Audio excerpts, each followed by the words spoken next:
Ar kartais pagalvoji apie tobulus santykius? Mes irgi apie tobulą sprogstamą į santykį tarp vandenilio ir deguonies. Čia turime buteliuką pilną vandenilio. Ir jeigu pabandysime jį uždegti, nieko neatsitinka. Kodėl? Todėl, kad mums trūksta antrojo tobulų santykių nario. Tai yra deguonies. Įleiskime šiek tiek deguonies ir pasižiūrėkime, kas tuomet atsitinka. Pasiekėme ne visai tobulą santykį, bet pažiūrėkime, kas gavos. 3, 2, 1.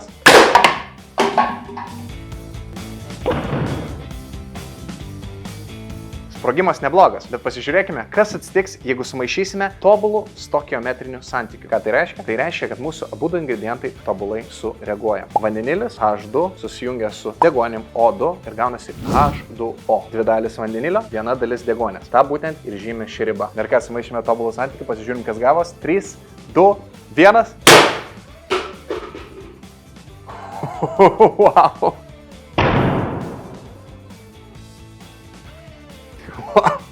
Labai gerai sprogo mūsų buteliukas, net išsiskėtė. Tobulas santykis labai svarbus raketų moksle, kur tinkamai sumaišius abu du kurus mes gauname greičiau išlekiantį produktą pro mūsų raketos kakliuką.